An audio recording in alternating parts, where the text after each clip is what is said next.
న్యాయవాది కాజా మోయినుద్దీన్ హత్య కేసులో నిందితులను ఇంకా పట్టుకోలేకపోయారు పోలీసులు. మరోవైపు ఈ హత్య కేసులో నిష్పక్షపాతంగా దర్యాప్తు జరపాలని కోరుతూ న్యాయవాది రామారావు జాతీయ మానవ హక్కుల సంఘాన్ని ఆశ్రయించారు. సిబిఐతో దర్యాప్తు జరిపించాలని కోరారు. కేసు నీరుగార్చే ప్రయత్నాలు చేయకుండా నిందితులు ఎంతటి వారైనా కఠినంగా వ్యవహరించాలంటున్న లాయర్ రామారావుతో మా ప్రతినిధి సందీప్ ఫేస్ టు ఫేస్. సంబంధించి ఎవరైతే అక్రమాలకు పాల్పడుతున్నారో వారికి సంబంధించినటువంటి వ్యక్తులపైన పోరాడుతున్న న్యాయవాది కాజా మొహియుద్దీన్ అత్యంత దారుణ హత్యకు గురైన విషయం మనకు తెలిసిందే. ఇప్పటి వరకు నిందితులైతే దొరకలేదు. వారి కోసం పోలీసులు వేటాడుతూనే ఉన్నారు. అది పోలీసుల వైఫల్యంగానే చెప్పుకోవచ్చు మనం.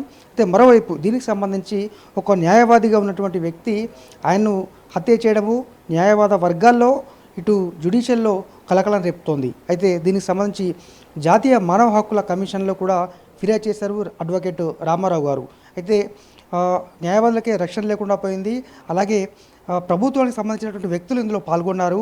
ఏ ఒక్కరికి సంబంధం లేకుండా పార్టీలకు అతీతంగా అందరిపైన చర్యలు తీసుకోవాలంటూ వారు పిటిషన్ దాఖలు చేశారు. మరి ఒకసారి న్యాయవాది రామారావు గారు ఉన్నారు, వారితో మాట్లాడదాం. సార్, ఒక న్యాయవాది అత్యంత దారుణంగా హత్యకు గురయ్యారు. దీన్ని ఏ విధంగా అర్థం చేసుకోవచ్చు? మీరు జాతీయ మానవ హక్కుల కమిషన్లో ఫిర్యాదు చేశారు, ఏమని చేశారు? ఇది చాలా విచారకరం. మేము దిగ్భ్రాంతికి గురైనాము. అదేవిధంగా అత్యంత దారుణ పరిస్థితుల్లో, అంటే ఒక దేవుని భూమి, అంటే వక్ భూమి అంటే దేవుని భూమి, ఆ దేవుని భూమిని నేను కాపాడుతా, అన్యాక్రాంతం కాకుండా వక్ఫ్ని మైనారిటీ వర్గాల ప్రయోజనం కొరకు వాడేటందుకు, లేకుంటే బలహీన వర్గాల ప్రయోజనాల కొరకు దేనికైతే వక్ఫ్ చేయబడ్డదో అదే పర్పస్ కొరకు ఆ వక్ఫ్ అనేది కొనసాగించాలని ఆయన మరణించే వరకు పోరాటం చేస్తూనే ఉన్నాడు. ఆయనను దారుణంగా హత్య చేయడం అనేది అత్యంత దిగ్భ్రాంతికరమైన విషయం. అయితే ఈ విషయాన్ని దీనిలో ఎన్నో అనుమానాలు తావెత్తున్నాయి. అయితే ఫరాన్ కావచ్చు, మేము ఫరాన్ వెంబడ నిలబడతాం, ఆయన కొడుకు వెంబడ మేము నిలబడతాం. పూర్తి స్థాయిలో తెలంగాణ న్యాయవాద సమాజం మొత్తం ఫరాన్ వెంబడ నిలబడి మేము దీనిపైన పోరాటం చేస్తాం. ఇప్పటిదాకా మీరు అతన్ని భౌతికంగా, మొయినుద్దీన్ గారిని భౌతికంగా చంపి ఉండొచ్చు. ఇప్పుడు ప్రతి అడ్వకేటు న్యాయవాద సమాజం, తెలంగాణ న్యాయవాద సమాజం నుండి కావచ్చు, ఇవాళ బార్ కౌన్సిల్ నుండి కూడా, బార్ కౌన్సిల్ చైర్మన్ గారు జాతీయ బార్ కౌన్సిల్ ఏదైతే ఉన్నదో పిలుపునివ్వడం జరిగింది. అదేవిధంగా పోలీసు శాఖ అసమర్థతకు ఇది నిలువుటద్దం లెక్క నిలబడుతుందని నా అభిప్రాయం. అయితే దీనిలో ఫరాన్ కావచ్చు, ఆయన కుటుంబ సభ్యులు కావచ్చు, గతంలో 6 సార్లు ఆయనపై యత్నానికి ప్రయత్నించారు. అదేవిధంగా దాడి చేసేందుకు ప్రయత్నించారు. ఒక పారైతే మజిద్ల నుండి బయటకు వస్తుంటే ఆయనపై దాడి చేద్దామని ప్రయత్నించారు. దీనిలో కాంగ్రెస్ పార్టీలో ఉన్న ప్రముఖుల హస్తం కూడా ఉన్నదని ఆరోపణలు చేస్తున్నారు. అదేవిధంగా నిన్న మేము ఈ హత్యోదంతము మేము అడ్వకేట్లము కొంతమంది మాట్లాడుకుంటుండగా మేము ఏ విధంగానైతే మాకు స్వీయ అనుభవం ప్రకారము దీంట్లో ఇన్వెస్టిగేషన్ను నీరుగార్చే ప్రయత్నం జరుగుతుంది అనేది మాకు ఏ విధంగా అయితే అర్థమైందో, అవగతమైందో, మేము మా పరస్పర అభిప్రాయాలను ఒక్కొక్కరికొకరు తెలియపరుచుకున్నాం. అయితే దీనిలో పోలీసు వాళ్ళు నీరుగార్చే ప్రయత్నం చేస్తున్నారని వాళ్ళ కుటుంబ సభ్యులు ఆరోపిస్తున్నారు. అయితే ప్రభుత్వం దీనిలో పారదర్శకత అని, ఒక న్యాయవాది చనిపోయిండు, అదేవిధంగా ప్రజల కోసం కొట్లాడే ఒక న్యాయవాది వక్ఫ్ భూములను కాపాడుతామని కంకణం కట్టుకొని పూర్తి స్థాయిలో ఆయన ప్రాక్టీస్ను కూడా పక్కకు పెట్టి పూర్తి స్థాయిలో వక్ఫ్ భూముల కొరకు, అంటే అది ఒక విధంగా దేవుని మాన్యమే. ఆ దేవుని మాన్యాన్ని దాని నుండి వచ్చే ఏదైనా బెనిఫిట్ కావచ్చు మైనారిటీ వర్గాలకు చేరాలి. అదేవిధంగా బడుగు బలహీన వర్గాలకు ఏ కారణమైతే వక్ఫ్ అనేది ఏర్పాటు చేసిరో ఆ కారణం పూర్తి స్థాయిలో ఫుల్ఫిల్ కావాలని పాపం జీవితాంతం పోరాటం చేసిన ఆయనను దారుణంగా చంపినరు. అయితే దీంట్లో పూర్తి స్థాయిలో పోలీస్ వాళ్ళ అసమర్థత, అదేవిధంగా పోలీస్ వాళ్ళు సహకరించలేదు. సార్, అంటే ఇంత పెద్ద టెక్నాలజీ వాడుతున్నారు, మరి ఇంత శనివారం నాడు ఘటన జరిగితే ఇప్పటివరకు నిందితులు పట్టుకోలేకపోయారు. మరి అంటే దీన్ని కావాలని కాపాడే ప్రయత్నం చేస్తున్నారంటారా? అయితే కొన్ని మీడియాలలో అయితే నిందితులను పట్టుకున్నారు అనే అంశాన్ని చెప్తున్నారు. పదే అదే ప్రస్తావించడం జరుగుతుంది. దీనిలో మేము పరస్పరం అభిప్రాయాలను వ్యక్తపరచుకున్నాం. దీనిలో ఎట్లయితే దీనికి సంబంధం లేని వ్యక్తులను, కింది స్థాయి వ్యక్తులను, చిన్న వ్యక్తులను కొంతమందిని దోషులుగా చూపెట్టి కేసును నీరుగార్చే ప్రయత్నం చేస్తుండ్రు అని ఫరాన్ పదే పదే వక్కానించి చెప్తుండు. అయితే అదే విధంగా అట్లనే జరిగింది. అలా ఒక డ్రైవర్ను, కవాడిగూడకు సంబంధించిన ఒక డ్రైవర్ని అరెస్టు చేసిండ్రు. అదేవిధంగా సంబంధం లేని వ్యక్తిని, ఇంకొక చిన్న వ్యక్తిని అరెస్టు చేసిండ్రు.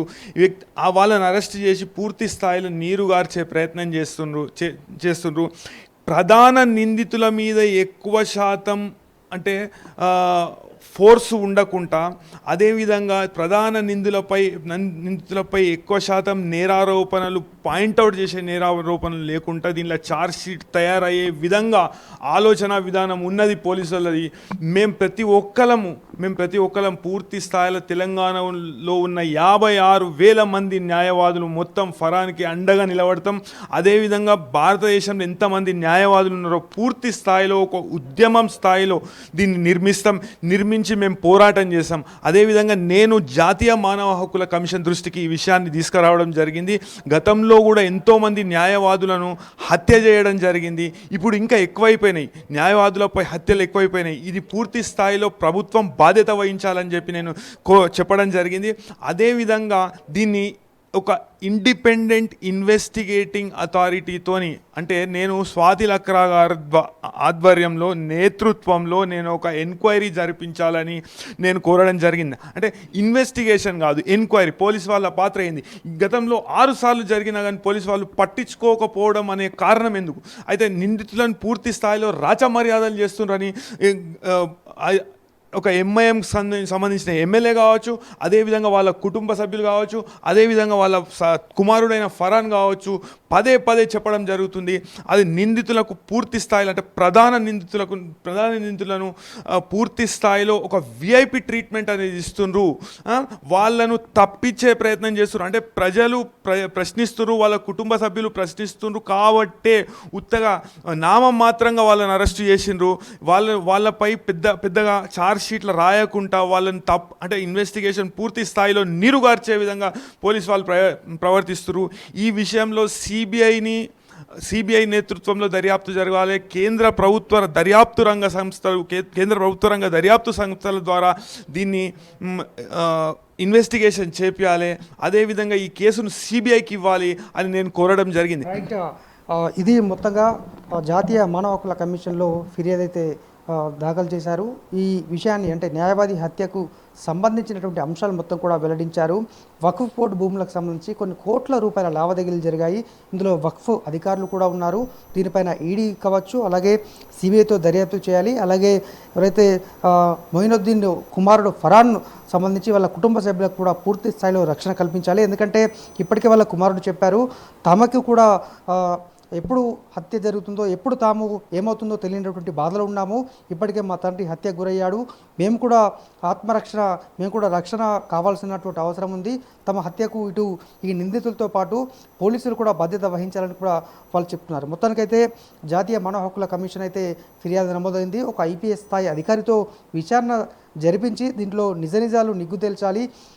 నిందితులు ఎంతటి వారైనా, తెర వెనుక ఎవరున్నా సరే ఎవరిని వదిలిపెట్టకూడదంటూ రామారావు గారు అయితే పిటిషన్ దాఖలు చేశారు. కెమెరా పర్సన్ అరవింద్తో సందీప్ రావు, టీ న్యూస్, హైదరాబాద్.